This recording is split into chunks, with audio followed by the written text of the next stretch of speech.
Alors, je suis très heureuse d'être parmi vous aujourd'hui dans cette presqu'île de Rhuys que j'aime tant.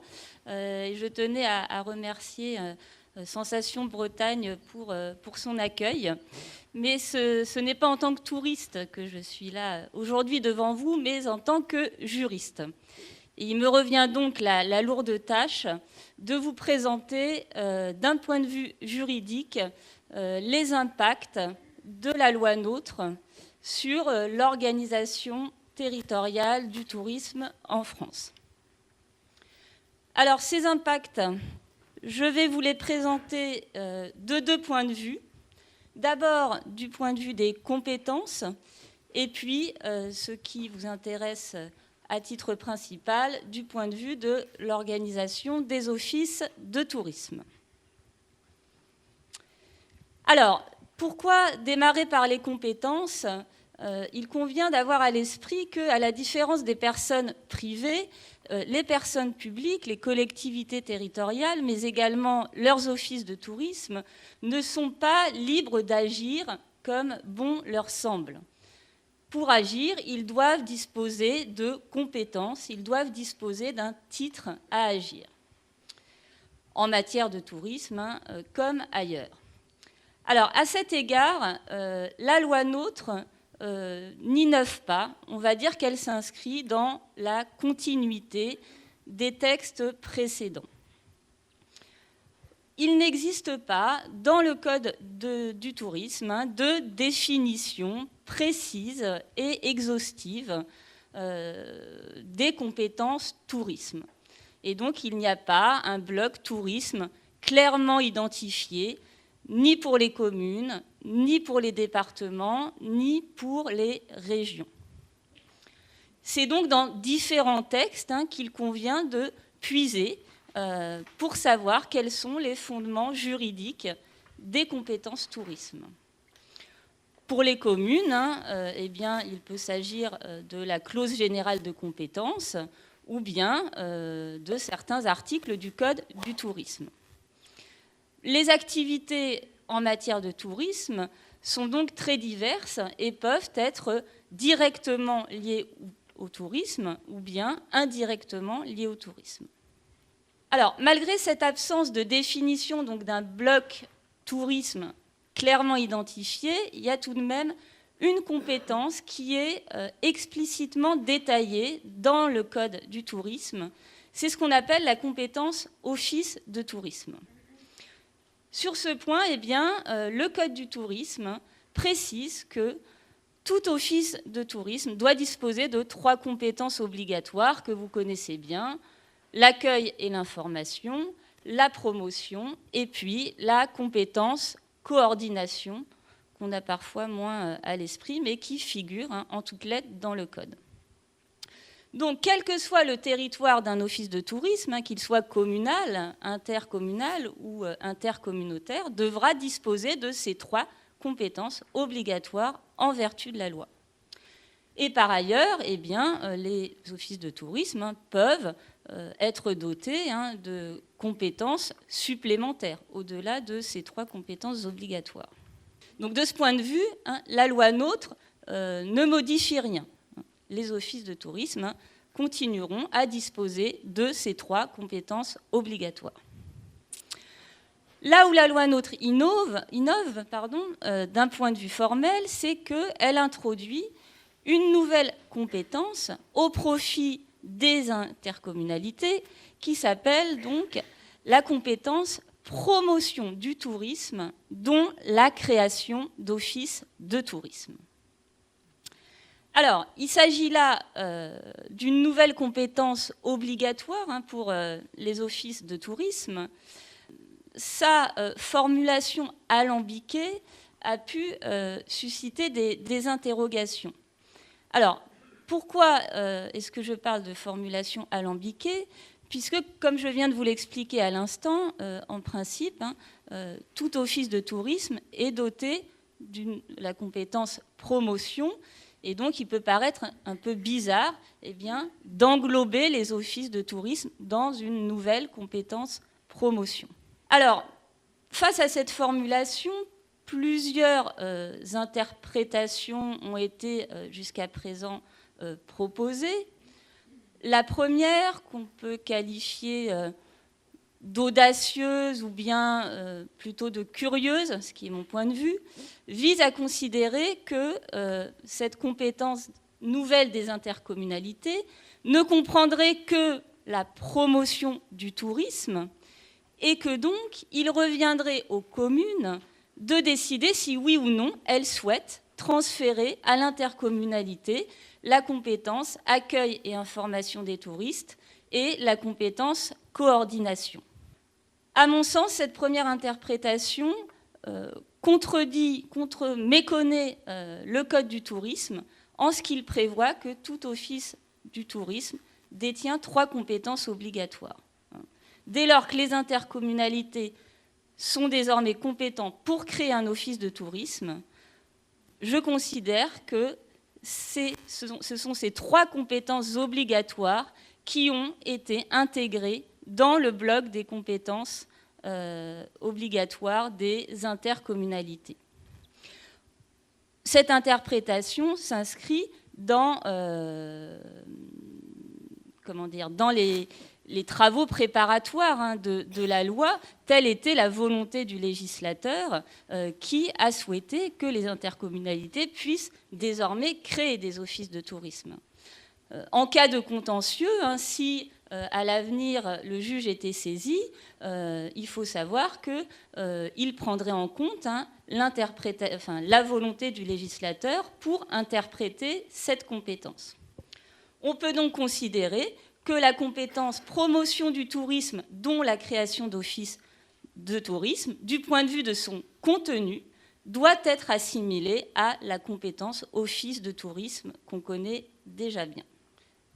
Alors, si du point de vue des compétences, la loi NOTRe, finalement, n'apporte pas de grands changements, il en va différemment du point de vue institutionnel, puisque, en ce qui concerne l'organisation même des offices de tourisme, là, elle apporte de nombreux bouleversements. Alors, le premier bouleversement, bien entendu, c'est le principe selon lequel, désormais, sur le territoire d'une intercommunalité, il ne pourra y avoir qu'un seul office de tourisme intercommunal. Ça, c'est le principe qui est consacré désormais par la loi NOTRe dans le Code du tourisme.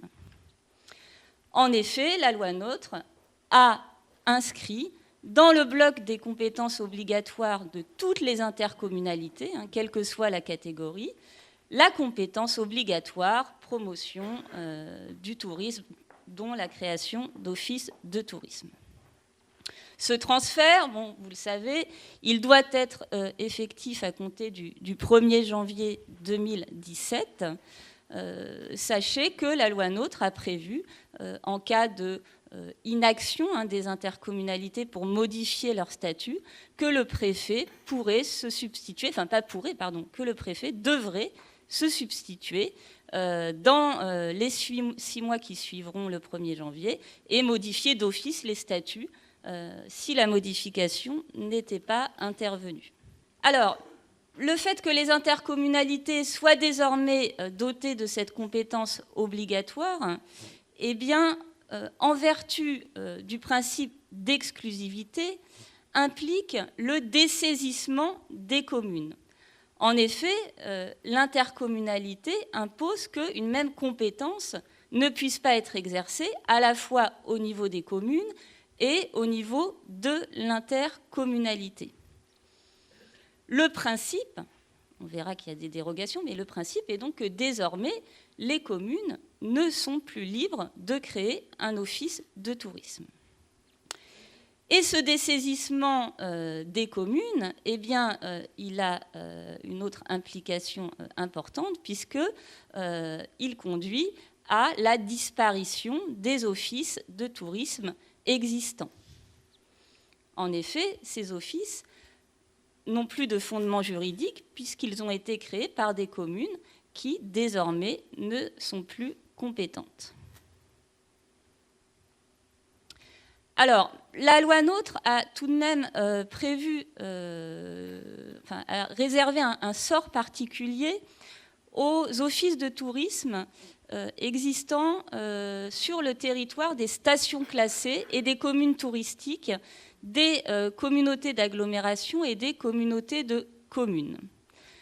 Sur ce point, eh bien, le Parlement a retenu que ces offices de tourisme seraient obligatoirement transformés en bureaux d'information touristique.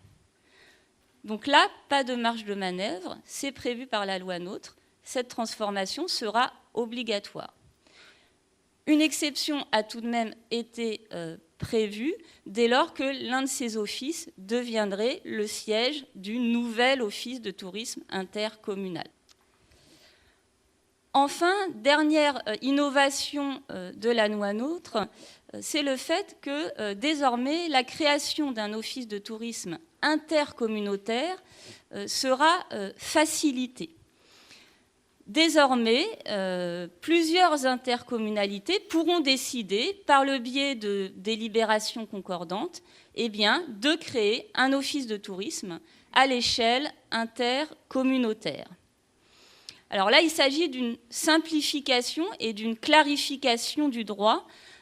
Pourquoi ? Parce que dans la version antérieure du Code du tourisme, il était fait référence à un syndicat mixte. C'était un syndicat mixte qui pouvait créer l'office de tourisme intercommunautaire. Et cela avait suscité beaucoup d'interrogations, notamment sur le point de savoir si des syndicats mixtes existants pouvaient créer un tel office ou bien s'il fallait créer un syndicat mixte spécifiquement pour créer cet office. Donc, désormais, cette problématique ne se pose plus. Alors, je vous disais, le principe, donc, ce sera un office de tourisme unique, intercommunal. Alors, toutefois, pour atténuer le choc que peut constituer la disparition d'offices de tourisme existants, notamment sur les territoires les plus touristiques français, eh bien, le législateur a prévu des dérogations, dans le sens où deux cas de figure permettent la coexistence de plusieurs offices de tourisme sur un même territoire intercommunal. Le premier cas de figure concerne l'existence d'une ou plusieurs stations classées sur le territoire d'une communauté de communes ou d'une communauté d'agglomération. Alors, dans ce cas, eh bien, l'intercommunalité pourra décider de maintenir l'office de tourisme existant. Attention, donc là, il s'agit d'un maintien. Il ne s'agit pas de créer un nouvel office de tourisme qui n'existerait pas encore aujourd'hui. Il s'agit simplement de conserver un office existant. En l'état actuel des textes, on peut considérer que l'office de tourisme maintenu eh bien, deviendra tout de même intercommunal dans le sens où il sera rattaché à l'intercommunalité et que donc sa gouvernance devra être modifiée. Voilà pour le premier cas de figure. Deuxième cas de figure, deuxième dérogation possible, c'est l'existence de marques territoriales protégées. Alors, cette nouvelle disposition du Code du tourisme, elle permet à des communes là, de créer un office de tourisme sur une portion du territoire qui pourrait être considérée donc, comme une marque territoriale protégée. Donc là, il s'agit de création, pas de maintien d'un office existant. Là, il s'agit de créer un nouvel office de tourisme. Le Code va même plus loin puisqu'il accepte la possibilité de créer même plusieurs offices de tourisme dès lors qu'il existerait sur le territoire communal ou intercommunal eh bien, plusieurs marques territoriales protégées. Jusque-là, ça paraît clair. la question qui se pose alors est, mais qu'est-ce qu'une marque territoriale protégée ?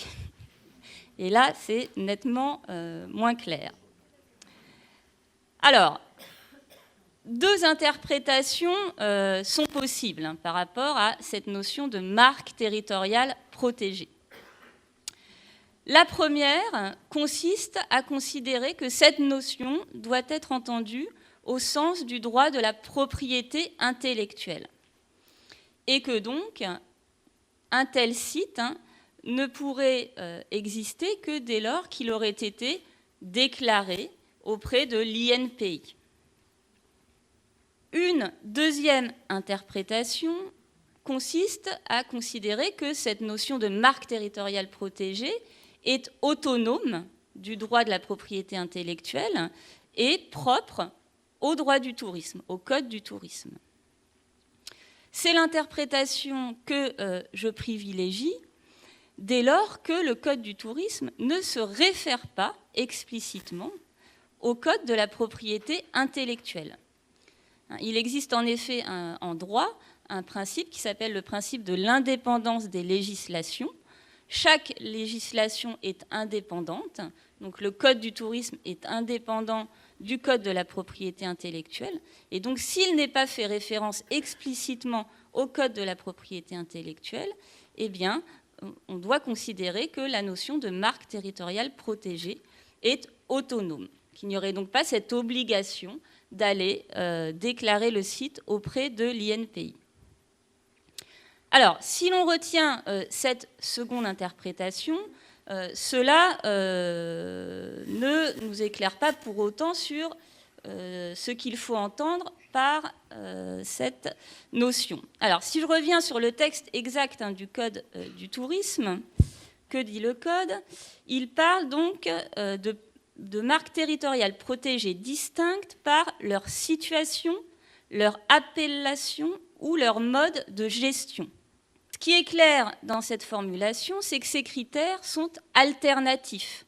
Ça peut être un site qui est particulièrement important du point de vue de sa situation, ou bien du point de vue de son appellation, ou bien du point de vue de son mode de gestion.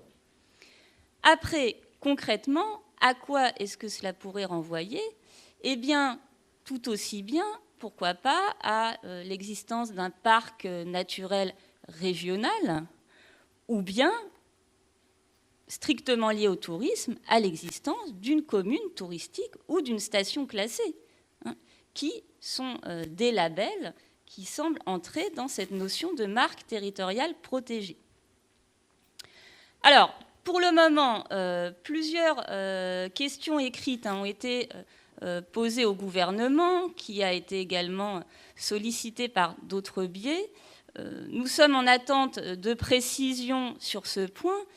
Il n'empêche qu'il faut avoir à l'esprit que, quelle que soit la position du gouvernement sur cette question, ce qui importera, ce sera l'interprétation du juge, et que le gouvernement ne peut pas compléter une disposition législative incomplète comme cela. Et que donc vous ne serez pas forcément lié sur ce point à ce que le gouvernement annoncera comme étant son interprétation. Voilà. Donc vraiment, je persiste à dire que dès lors que le code de la propriété intellectuelle n'est pas visé, normalement, l'INPI n'a rien à voir dans cette affaire. Et une circulaire ne pourrait rien y changer. Ce n'est pas une circulaire de compléter une disposition législative insuffisamment précise. Voilà donc pour les bouleversements induits par la loi NOTRe. Alors, dernier point, il faut quand même avoir à l'esprit que la loi NOTRe maintient une marge d'appréciation des élus et des offices en ce qui concerne les statuts du futur office de tourisme intercommunal et également en ce qui concerne les bureaux d'information touristique. Alors, d'abord, les élus conservent la liberté de choisir la nature de l'office de tourisme intercommunal. Sur ce point, l'article L133-2 du Code du tourisme est inchangé. Cet article vise explicitement le conseil municipal, mais il doit être considéré comme applicable également à l'organe délibérant des intercommunalités. Et donc, les intercommunalités pourront choisir la forme juridique qu'elles souhaitent pour leur office. Cela dans les mêmes démarches qu'actuellement, à savoir en fonction du projet touristique qui sera développé sur le territoire. Alors, il y a tout de même une conséquence à relever, c'est que le choix de la forme juridique de l'EPIC implique le transfert au niveau intercommunal de la taxe de séjour. Pourquoi ? Parce que le Code du tourisme prévoit que les offices de tourisme intercommunaux qui ont la forme d'un EPIC doivent comprendre dans leur budget la taxe de séjour. Et là, le Code du tourisme doit être considéré comme une loi spéciale qui s'applique quelles que soient les dispositions du Code général des collectivités territoriales en la matière. Autre marge de manœuvre préservée, c'est celle qui a trait aux compétences qui seront attribuées au futur office de tourisme intercommunal. Là aussi, pas de changement.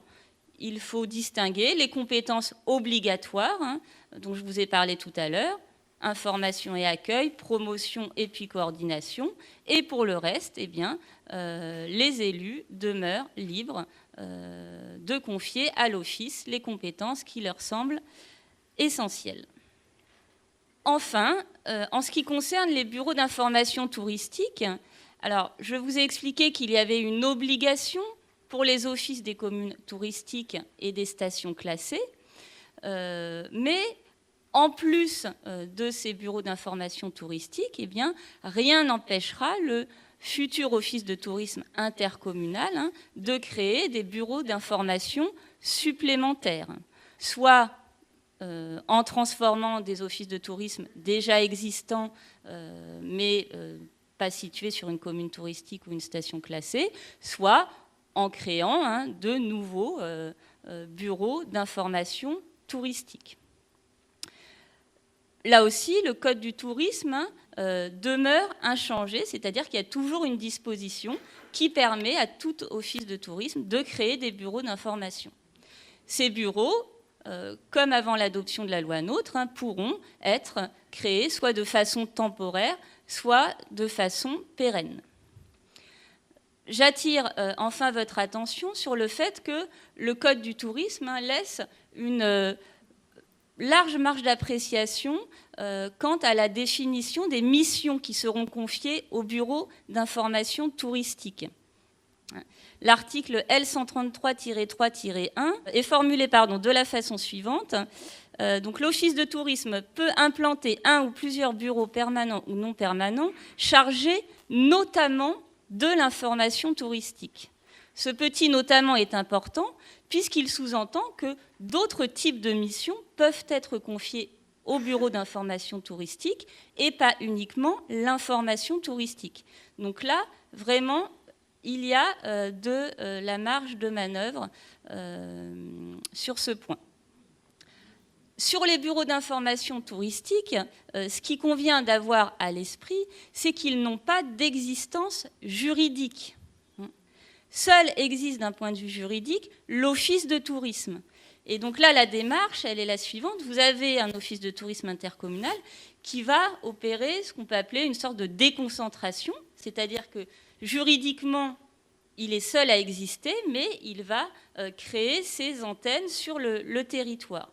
Ça veut dire qu'en tant que tel, pour tout ce qui est lié au classement, par exemple, ce n'est que l'office de tourisme intercommunal qui est concerné. Un bureau d'information touristique en tant que tel n'aura pas à entreprendre de démarche de classement. La question du classement ne se pose que par rapport à l'office de tourisme intercommunal. Voilà, donc pour conclure, la loi NOTRe va indéniablement bouleverser la structuration des offices de tourisme. C'était l'objectif visé par le législateur, à savoir la réduction du nombre d'offices de tourisme. Mais pour autant, vous allez tout de même conserver des marges de manœuvre, et donc il y a nécessité d'engager des réflexions sur les derniers points que je viens d'aborder, et notamment sur les statuts du futur office, ses compétences et le nombre de bureaux d'information touristique à créer, ainsi que les missions à leur confier.